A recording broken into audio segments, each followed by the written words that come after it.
So thank you for having me, Anders. I think it's a very interesting topic that we have to discuss, data and trust. And to be able to do that, we need to add mind and heart. And most of you might reflect that what is data, mind and heart going along in the same sentence? For me, I don't see how they cannot go along. Everybody talks about become data-driven. Everybody talks about AI. We talk about that can we trust the algorithms. There's all these examples that you use AI algorithms to select new candidates for a job. But nobody knows what's actually behind, what's actually going on within that algorithm. And what was the reasoning that it came out to that conclusion? Somebody call it bias. And the reality is that everything we do with data, we add mind and heart. There is simply no way that we cannot end up doing that. A key area is that when we collect data to make decisions, we based it on historical data. Everything we can collect, I have not met a single person on the planet that can actually collect future data. It doesn't work that way. It works by collecting historical data. Based on historical data, we can make decisions. There's a lot of people, a lot of companies out there that believe that the historical data can actually tell them what to do. I would say that they can guide you what to do. Reality is, let's take one example. You are running a business and you have done some market analysis. You're trying to figure out, should we move into Germany? Should we go into Sweden? Should we go into UK? What's the consequence of Brexit? Well, this is strategic decisions. Data can guide you, yes, but data will never be able to tell you which country to select because there's a lot of other things that goes into that decision. That's the mind. The heart is what do you believe? What actually is your belief as a human being that actually reflects every decision you take? And you can take that down to your daily life. You know, do you drive an electrical car? Do you buy bio vegetables? That's all based on what you believe. And you take the same belief when you start taking decisions based on data. So the data will guide you so that you can make better decisions, but what you believe in becomes absolutely key. And it should become key. Because circling back to the AI discussion, can we trust the algorithms? Can we trust what people are actually doing with the data? It is still, today, human beings who have written those algorithms. Some point in the future, we might see that they can write themselves. That might be scary for a lot of people, you know, when the computer decides to develop new versions of itself. Today, it's people. And people can only put into an algorithm what they actually know and what they believe in. All this bias that we talk about is really our beliefs. And there's a lot of beliefs that are subconscious, that we don't even think about. Yet that we might have a favorite type of person, a favorite type of personality. Every company is different. If we could only use data, then every company would be the same. Every decision that you would take would be the same as your neighbor. It doesn't work that way. Look out the window. We are all different. All companies are different. All decisions that we take are different. But there's still, when we look at the people within a specific company, there's still some kind of similarity to that group of people that have decided to work together in this setup, right? So it must be something else. And we have all the data again. We can get them from your CV. We know what education you have. We have your grades. We have your last experience. We have all your past performance if you are in sales, for instance. Personally, I can say that I have hired tons of salespeople in my career. And they never perform the way they did in the previous jobs when they start working in the companies that I've been running. for a lot of different reasons. Some of them outperform big time what they did in the prior company. Some of them really, we have to say goodbye and they will go back and do something in a different company where they can flower and flourish and really be adding a lot of value. But we have this, trust issue to the data that we constantly discuss. We are talking about making laws against AI. We're talking about, last week I read an article from Elon Musk saying that AI is going to kill humanity the way we know it. So how do we establish that trust? And I'm convinced the only way we can do it is by adding the people aspect to handling data, right? Collecting data is easy. We do it all over the world every day for our customers. We have 3,000 customers collecting data 24/7, helping them make better decisions. We also have customers that claim that they do predictive analytics. What is that? How can the computer figure out what I have decided to do on product development, that I have decided to start a new SoMe campaign or a new marketing campaign or decided to completely rebrand my company? It doesn't work that way, right?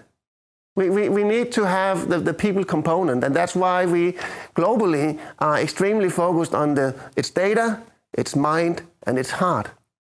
So that we can keep control, that we can trust the algorithm, and that we can generate the even more basic trust, that people can trust what we are doing with their data. What are we actually going to do with the information that we collect? Are we actually collecting information that is adding any relevance, any value to what we are doing in a specific company? Something that is super interesting to analyze is pixel tracking.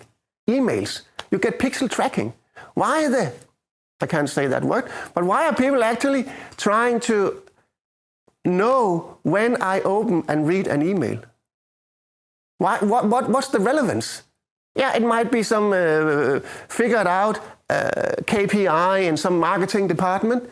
But for me as the customer, what's the relevance that you know if I was on the mobile phone or on my laptop and where in the world I was reading your email? I don't think that is generating trust. That's surveillance, right? And in general, I think the world is moving in the right direction.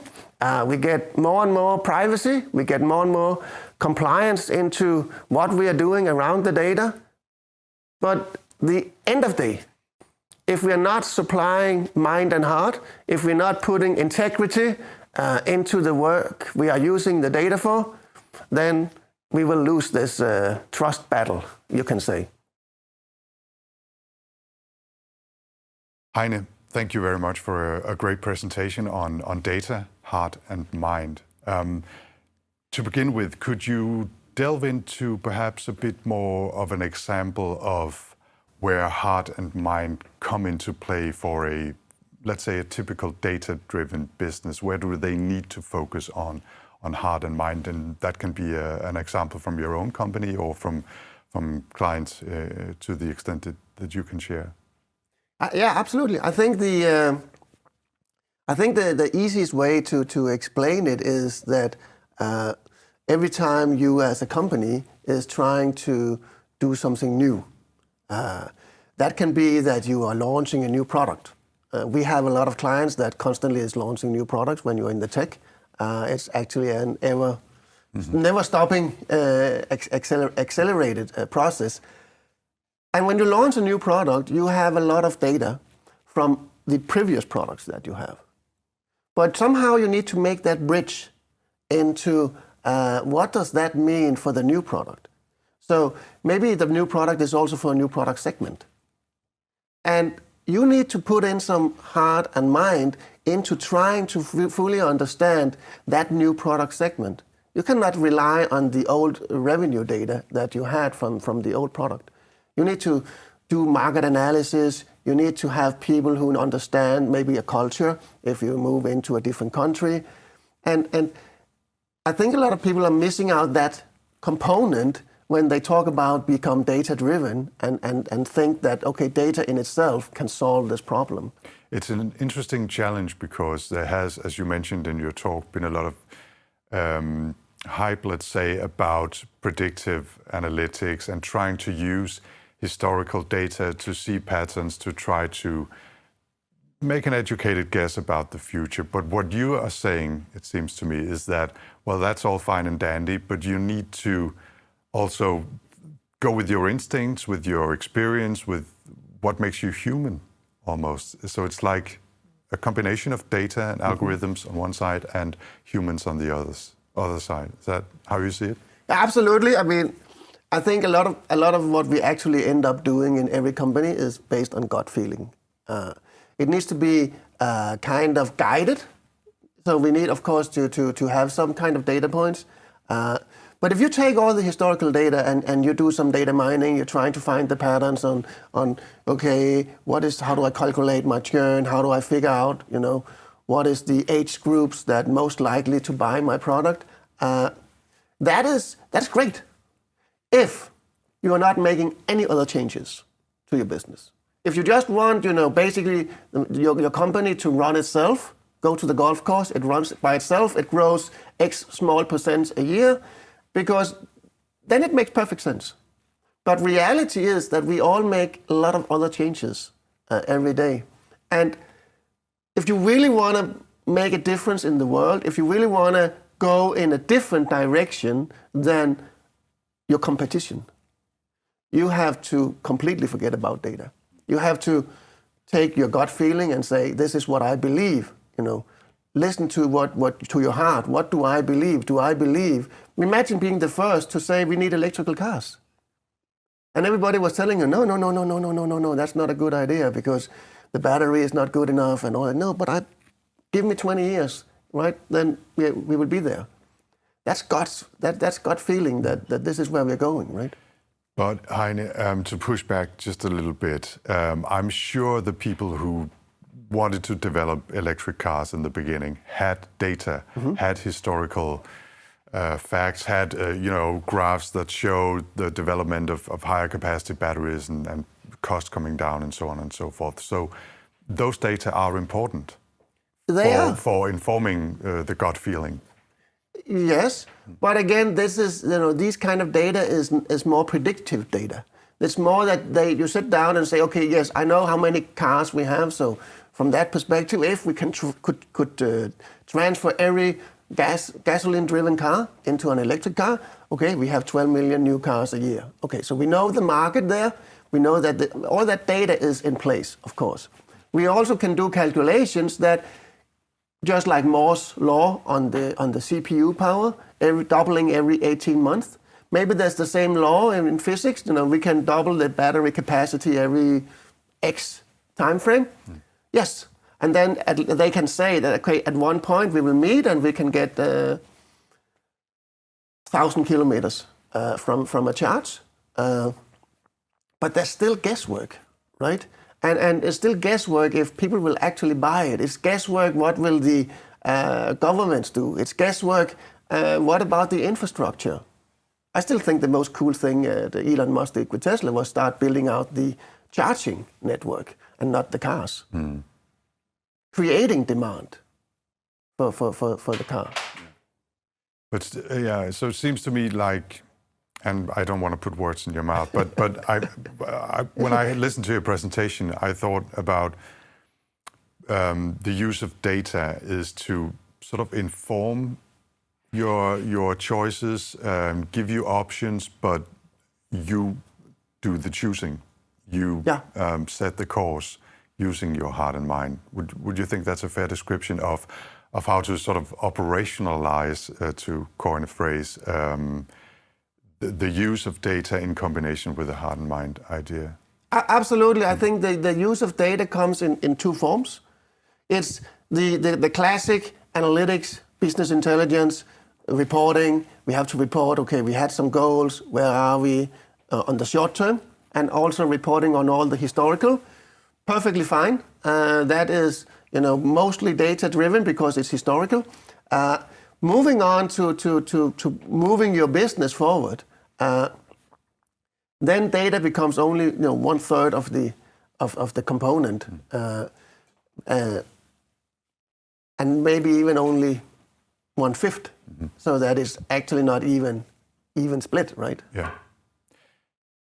Can you try to help me understand a bit more about your ideas on heart and mind? What goes into these two concepts or ideas? I guess most people have an idea of what they themselves think they mean, but how would you define in your context heart and mind? We can begin with mind, just to choose one. Yeah, but for me, I think it's actually really too simple. If we talk about mind, that is where we have, this is all the things we have learned. So we have a lot of colleagues, we have a lot of people running a business that have, a lot of experience, a lot of different education,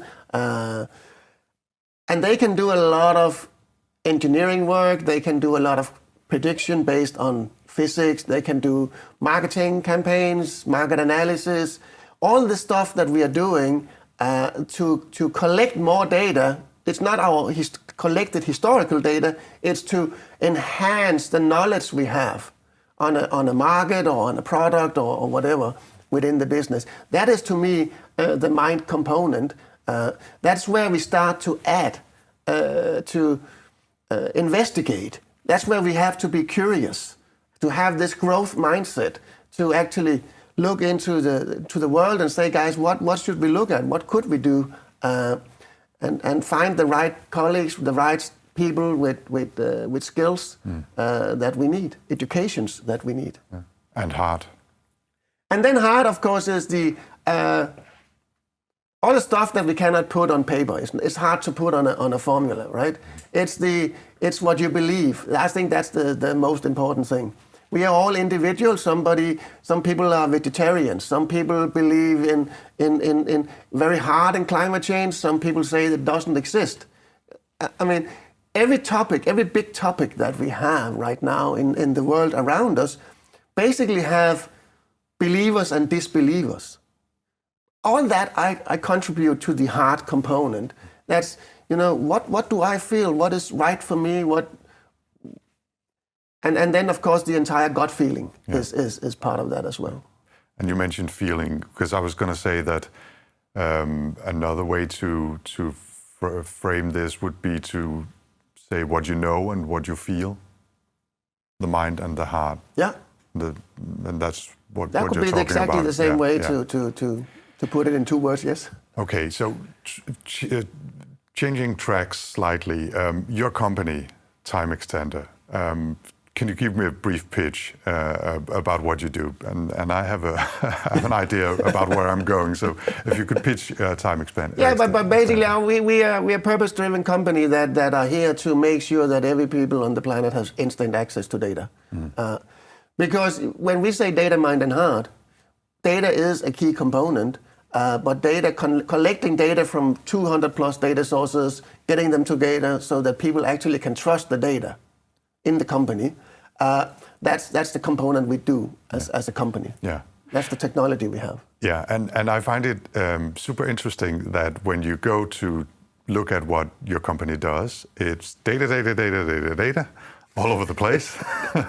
And in your talk, you said, well, let's not talk too much about data, let's talk about heart and mind.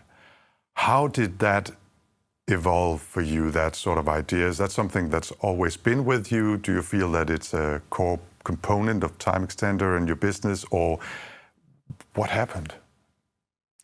Actually, I never thought about when that come in. We have had it for many years now as a core in every presentation and in every marketing activity, everything we're doing. I think it comes down to that going back when 15, 20 years, when people started to talk about predictive analytics, I always been skeptic.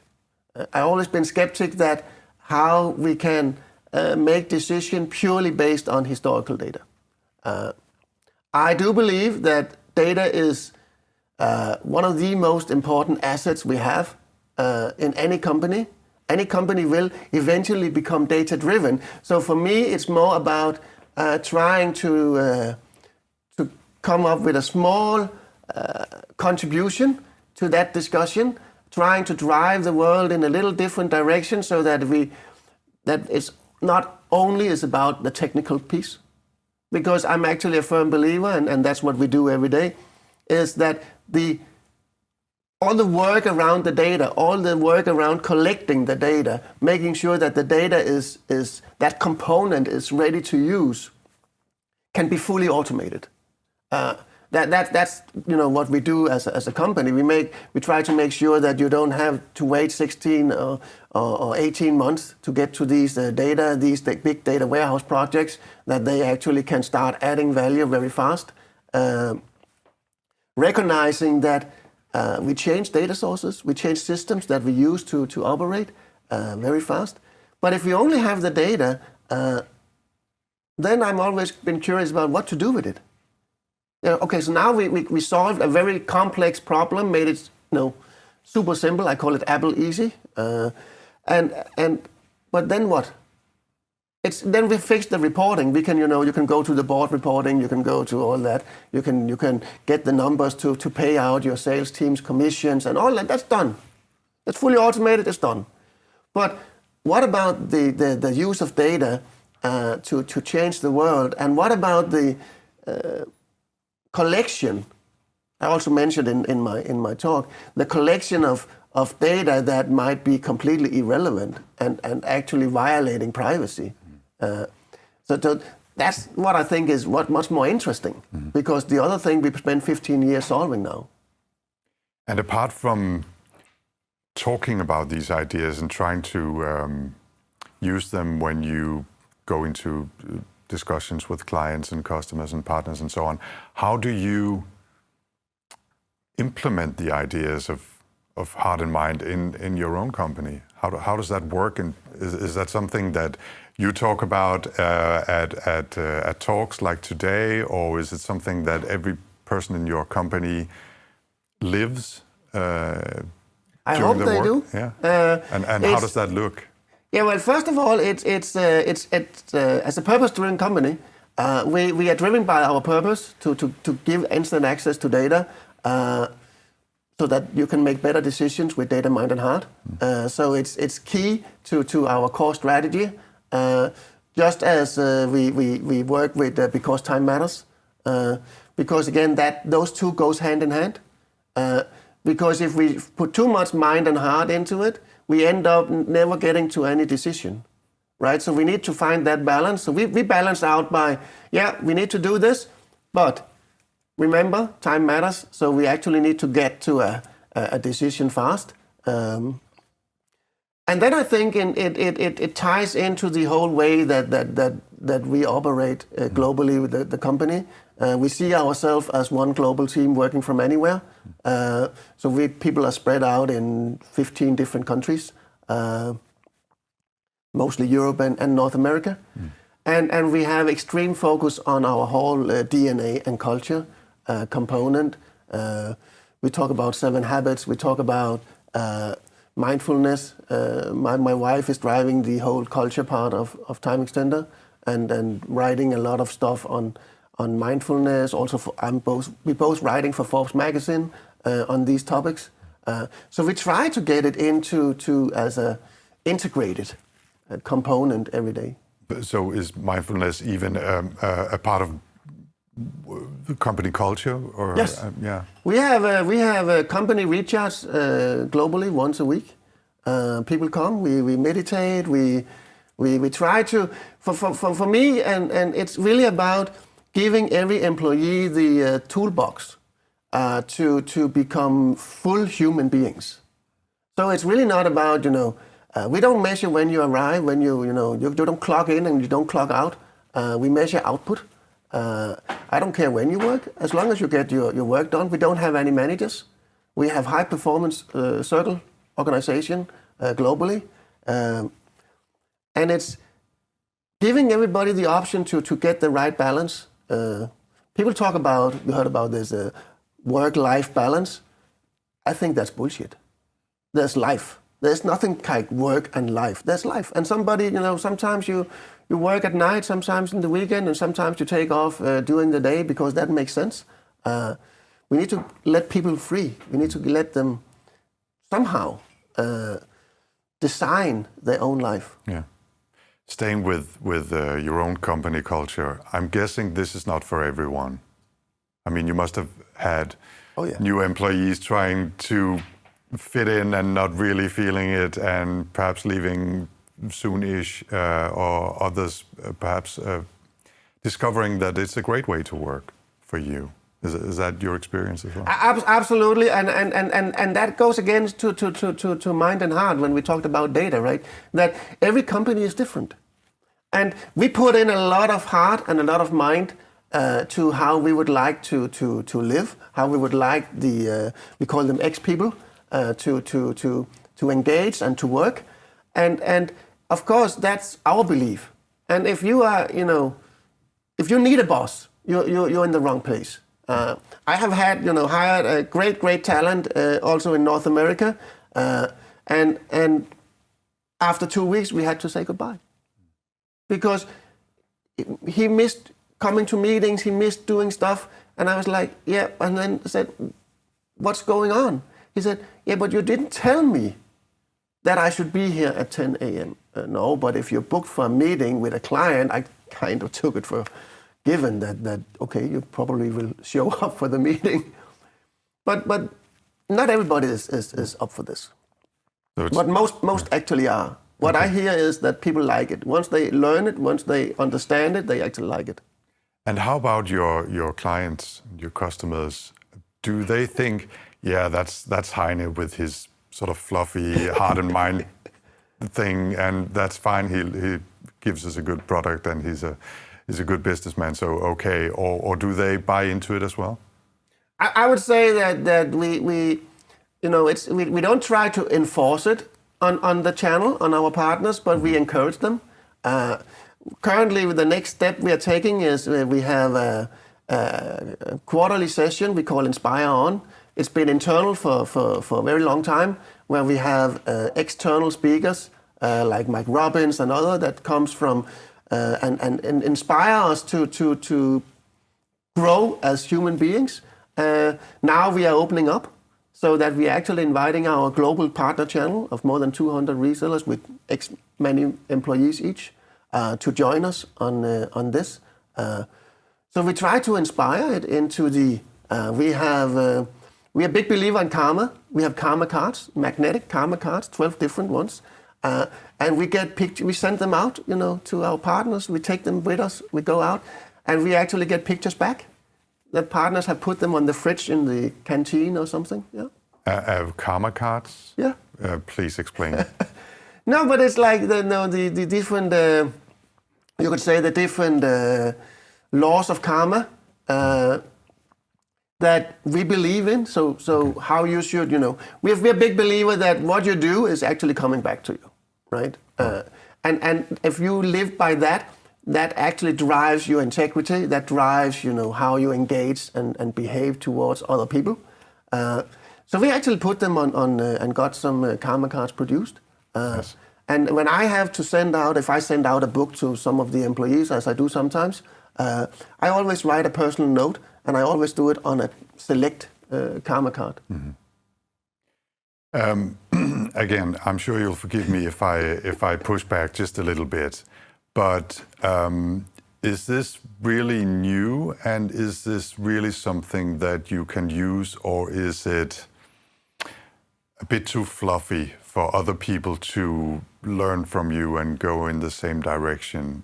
I mean, if one were critical of your ideas, they'd probably say, yeah, that's just, branding and marketing, mm-hmm. and look at Heine and his karma cards, and we'll buy his products, but forget about the rest. Do you ever meet that reaction, and what do you say to that? Yeah, of course. When you work in, I think 90 different countries, you also work in 90 different cultures, and of course you need to adopt a little, mm-hmm. Between countries, and what I would say that first reaction often is, have he completely lost it or something? Mm-hmm. But once we get into these kind of talks, once we start creating that, person-to-person connection, and that they see that, but this is actually, we also, at least we try, we fail a lot, we make a lot of mistakes, right? But we try to be loyal to it, we try to live it every day, and we try to make it guiding our decisions. Then I think that even if people don't want to replicate it, at least they tend to accept it. That it's okay, it's maybe not completely bullshit, but it's, as you said, Anders, it takes a special type of people maybe, or a special setting to get it to work. But again, I think that's not the goal. Mm-hmm. The goal is not that we want people to do what we are doing. The goal is we want people to stop for a moment and reflect who they are and what is right for them. Instead of, people are so stressed these days, running around in the hamster wheel and busy. I mean, so next to all the data, mind, and heart, it's also about how do we kill meetings? How do we make sure that you have empty inbox? There's so many things that goes hand in hand with this that you can live every day if you want, so that it not only become a marketing stunt, but actually becomes something that guides how you live your life. Yeah. Returning a bit to the business side of it, and you'll forgive me, I'll use a personal example of trying to deal with some of these thoughts. I'm one of these guys, and I can see you are as well, that like to track steps and calories and activities and so on and so forth. And one of the reactions I often get is, why don't you just use your gut feeling and try to sense how your body feels, and just stop eating when you're full and stuff like that, Move when you feel like it. And I say that's fine. But these data help me, and often, and that's my point here, often our gut feelings can be mistaken.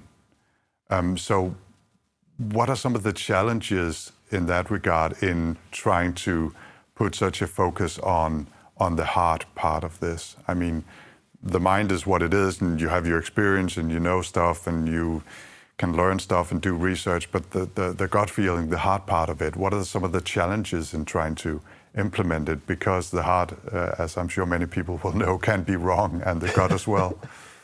Yeah, but I think that's where, once you start to really implement, it's not like that. I see that we implement the heart component. And you're right, I track my movements, my calories, but I do it for a different reason. Not because that should tell me what to do, because I'm trying to understand what is the actual influence of a certain way that I live, right?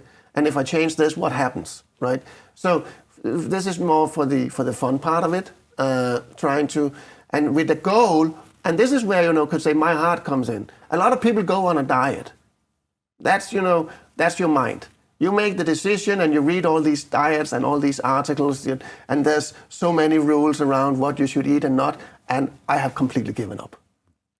Then there's this heart that you look at the mirror, you want to look like somebody, or you want to lose weight, or you want to gain weight, or whatever it is you want. That's your heart component, right? But how does it? What's the influence? What should I act? How do I know that what I do is then actually delivering result? And that's the same in the business side, right? That's where the data is so important, because heart and mind guide us to where we want to go, the direction.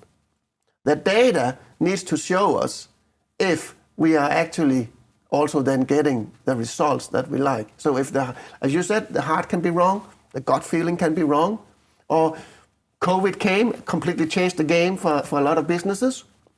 Imagine being a restaurant or a hotel chain, and you have done all this data work and decided to build, you predicted how many travelers will come to Aarhus, you predict where to build your hotel, and then everything changed, right? So data needs to have a little helping hand, but you shouldn't, the hard part, most of it will be hidden. It's not an active thing that okay, now I will sit down and do the hard part. Then I will do the mind part, and then I will do the data part. I do believe that the heart component is just floating, should just float, and sometimes you don't even know, because it's subconscious, right? Yeah, it's hard to take these things apart. You shouldn't do that. It's part of a whole, is what you're saying. Yeah. So looking towards the end of our little chat here, Heine, do you have some advice for people or companies out there who want to think about some of the ideas you've presented and talked about here today, how to use heart and mind with data in a sort of a whole, as we just discussed? What would you advise them to do to go forward? I think if you really want to bring heart and mind into your decision, first I would do was to stop doing a lot of predictive analytics, if that's what we're doing. It's great to find patterns. AI can do great stuff. We use it ourselves. It's an outstanding automation engine to use AI, because it can crunch and really take in a lot of data that we cannot as human beings. So that's where it makes a lot of sense. But end of day, I think, stop believing that data is the only component, and that data-driven means that the data is driving my company. Something is wrong with that term becoming a data-driven company. No, we can be a data-informed company, right? And I think just changing words sometimes actually change your mind, change the way that your perception, how you see things. And I think that's, and then growth mindset, and don't be afraid to fall, lean forward so that you fall, and if you fall fast. So stop, think, feel, and go forward again. Okay. I think we'll finish with that piece of advice. Thank you very much, Heine, for joining the Hardtalk stage and for sharing your big ideas. Thank you.